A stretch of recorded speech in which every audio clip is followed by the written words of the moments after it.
আল্লাহর নবী যখন পৃথিবীতে এসেছেন ওই যুগের মধ্যে নারীদের কোনো সম্মান, কোনো ইজ্জত ছিল। আল্লাহর নবী সাল্লাল্লাহু আলাইহি সাল্লাম তিনি যখন এই পৃথিবীর মধ্যে আগমন করলেন, এসেই তিনি নারীদেরকে সম্মান দিলেন, ইজ্জত দিলেন, নারীদেরকে একটা সম্মানের উঁচু আসনে বসালেন। সুবহানাল্লাহ। আর নারীরা অর্ধ উলঙ্গ হয়ে তারা এখন মিছিল দেয়, অর্ধ উলঙ্গ হয়ে রাস্তায় নামে, আমার অধিকার আমি ফিরিয়ে চাই। আল্লাহ নবী বলছেন আমি নারীদেরকে সম্মান দিলাম। একজন সাহাবী আল্লাহর নবী সাল্লাল্লাহু আলাইহি সাল্লামকে প্রশ্ন করলেন, ইয়া রাসূলুল্লাহ, আমি সবচেয়ে বেশি কাকে বেশি সম্মান করব?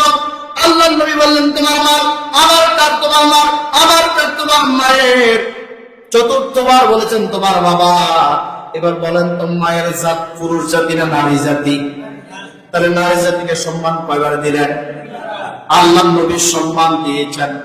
আর একটা বর্ণনা দিই, আল্লাহ নবী যে সময় পৃথিবীতে এসেছেন, কেমন সময়, দাসীদেরকে ওই সমস্ত কাফের মুশরিকেরা দাসীদেরকে বিবাহ করতেন, করার পরে তাদের সাথে বিবাহ করতেন না, মেলামেশা করতেন। মেলামেশা করার পরে তাদের পেটে যে বাচ্চা আসতো, কি আসতো? বাচ্চা আসার পরে তারা এর অলিমা করত, বিবাহের মতন একটা অনুষ্ঠান করত। এই অনুষ্ঠানের মধ্যে ওই দাসীকে জীবন্ত তার ফ্যাট কেটে সেখান থেকে বাচ্চাদেরকে বের করে তারা হাসি ঠাট্টা করতে, বলে না নাউযুবিল্লাহ। কেউ মারাত্মক সময় কি ছিল, কি ছিল না? আল্লাহ নবী সাল্লাল্লাহু আলাইহি সাল্লাম তিনি এসে নারীদেরকে সম্মান দিলেন, ইজ্জত দিলেন, নারীদেরকে এত বেশি তিনি সম্মান দিলেন, মায়ের আসনে বসালেন। আজকে সেই নারীরা তাদের সম্মান ইজ্জত হারিয়ে তারা আজকে নিজেদের সম্মানের জন্য রাস্তায় নামে। এজন্য রাসূলের পথ দেখানোর পর তা'মুরুনা বিল মা'রুফ ওয়া তানহাউনা আনিল মুনকার, সৎ পথের আদেশ দেওয়া, সৎ পথ থেকে যদি আমরা বিরত থাকতে পারি, এই সমাজে নারীদের প্রতিষ্ঠিত হবে। হবে কি হবে না? আজকে নারীরা কি বলছে? অর্ধ উলঙ্গ। দেখবেন সেদিন দরমে দেখলাম একজন মা তার মেয়েকে নিয়ে বের হয়েছে। তো বের হওয়ার পরে মা একেবারে হাত মোজা, পাও মোজা, মাথার তালু থেকে পায়ের তালু পর্যন্ত পুরোটাই তার পর্দা করা। তার পাশে তার মেয়েটা দাঁড়ানো ছিল, এক পাশে মুন্নাটা দিয়ে রাখছে, আর শরীরের অঙ্গ প্রত্যঙ্গ সব দেখা যায়। যত পুরুষ দেখেছি ডাইনে বামে সব ওই মেয়ের দিকে তাকাবেছে। নাউযুবিল্লাহ। আচ্ছা বলেন তো, পর্দা বেশি কার জন্য ফরজ ছিল? এখানে মায়ের চেয়ে মেয়ের না? মা তখন বুড়ে গেছে, কয় করেছে, ঠিক কিনা? তারা মা পর্দা করেছে, তার মেয়েকে পর্দা করায় না। এখন পর্দাটা হয়ে গেছে ট্র্যাডিশনাল পর্দা। আপনার মেয়েটা ঘর থেকে বের হয়ে গেছে, কোন ছেলের সাথে সে ডেটিং এ বের হয়ে গেছে, কোন ছেলের সাথে সে পার্কে ঘুরে আপনার জানা নাই।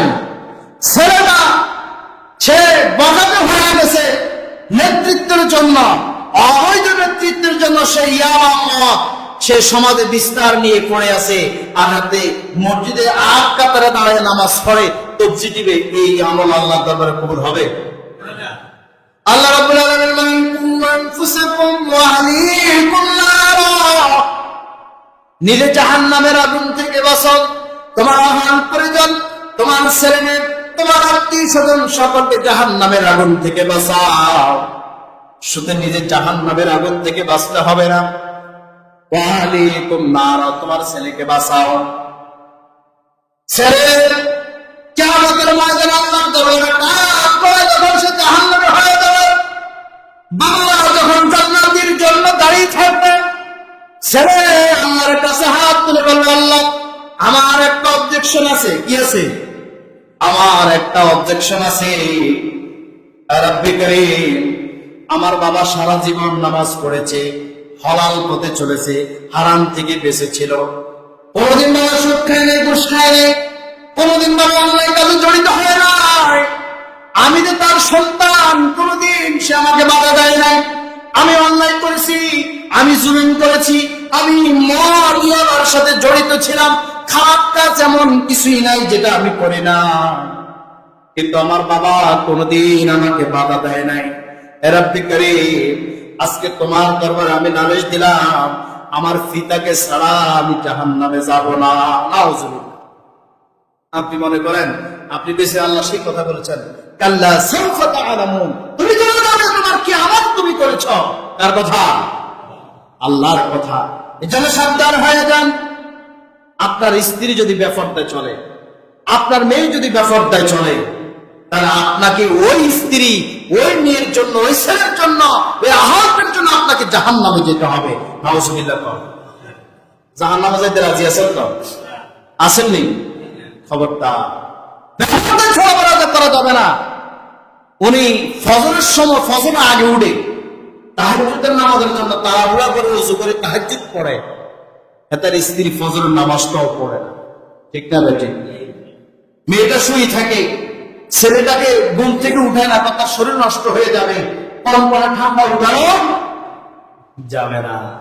কিন্তু এই যে আপনি তাকে নৈতিক শিক্ষাটা দিলেন না, এই যে আপনি তাকে কনকনে সেজে দিয়ে উঠালেন না, কিন্তু সে অনৈতিক কাজের সাথে জড়িয়ে আপনাকে সে জাহান্নামে চলে যাবে। এই জন্য আমরা কি জাহান্নামে যেতে রাজি আছি?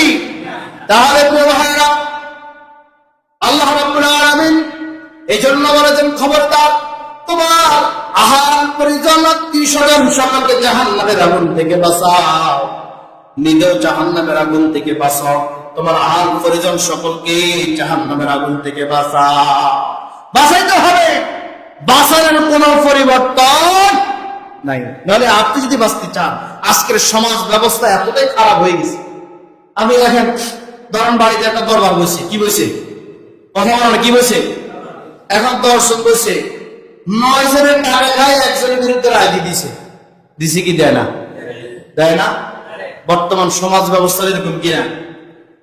আপনি থানায় যাবেন, এক দারোগা বলছে, ভাই কি করতাম বলেন, আমাদের থানায় যদি কোনো ভালো পুলিশ আসে তো তারে ডিউটিতে নেয় না, অপারেশনে নেয়, তাহলে অফিসের কাজ দিয়ে ফলায় রাখে। আমি জিজ্ঞেস করলাম ঘটনা কি? তো অন্য দারোগা এসআইরা কি করে, তারা ঘুষ খায়, তারা ধান্দা করে আনে, আনার পরে এখন যদি 6 জনে আনলো, 5 জনে খাইলো, একজনও খাইলো না, তো সে মনে মনে কয় তো মনে আমার নামটা ফাঁস করে দিব, বরং আমার ধরাই দিব। নাউজুবিল্লাহ। না, তারে বাংলাদেশের কোথাও শান্তি আসেনি, কোথাও শান্তি নাই। এই দেশের প্রধানমন্ত্রী বলেছে আমার পিয়ন 400 কোটি টাকার মালিক। নাউজুবিল্লাহ।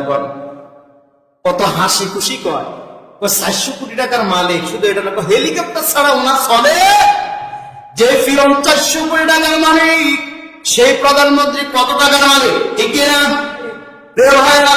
এই যে আপনি জনগণের হক মেরে খেলেন, ওই যে প্রথমে বললাম আপনি তাকে নৈতিক সমর্থন দিয়ে বোর্ডে পাশ করালেন, সে যতগুলি অন্যায় কাজ করবে আপনার আমল নয়। প্রধানমন্ত্রীর পিয়ন যদি 400 কোটি টাকার মালিক হয়, কারণ প্রধানমন্ত্রী 800 কোটি টাকার মালিক, অন্ত সব তো দেশের সম্পদ না, অন্যায় সম্পদ। আচ্ছা ধরেন সম্পদগুলি সে অর্জন করছে, করার পরে 800 কোটি টাকা যতজন ভোট দিছে, ব্যাংকের বাড়ি কিছু কিছু যাইতো না, কি কথা বলা যায় বলি, সবকে জারিয়ার মতন অটোমেটিকলি ঢুকে যাবে, কোনো পাসওয়ার্ড লাগবে না, কোনো ব্যাংকে রিসিটও লাগতো না, অটোমেটিকলি আপনার আমলনামায় ঢুকে যাবে। এই জন্য যে সমস্ত ব্যক্তিদেরকে আপনারা প্রতিনিধি বানাবেন, চেয়ারম্যান হোক, মেম্বার হোক, এমপি হোক, মন্ত্রী হোক, আপনাকে আগে দেখা লাগবে তার ভিতরে আল্লাহর ভয় আছে কিনা। তার ভয় আল্লাহ রাব্বুল আলামিন বলেন, ওয়াত্তাকুল্লাহ হাক্কা তুকাতিহি ওয়া লা তামুতুন্না ইল্লা ওয়া আনতুম মুসলিমুন। আল্লাহ বলেন ওয়াত্তাকুল্লাহ, আল্লাহকে ভয় করা কাকে? আল্লাহকে ভয় করা হাক্কা তুকাতি, যথাযথ ভয়, যেভাবে আল্লাহকে ভয় করা দরকার, হাক্কা তুকাতিহি, আল্লাহকে সেইভাবে ভয় করা। ওয়ালা তামুতুন্না ইল্লা ওয়া আনতুম মুসলিমুন, আর খবরদার মুসলমান না হয়ে মৃত্যুবরণ করো না। কার কথা? এখন যে জনগণের হক মারি খাইছে, সে তার ভিতরে আল্লাহর ভয় আছে, তো সে যে কোনো সময় তো আপনাকে মেরে ফেলতে পারে, পারে কি পারে না? এই জন্য এর সমাজে মানবতা নাই।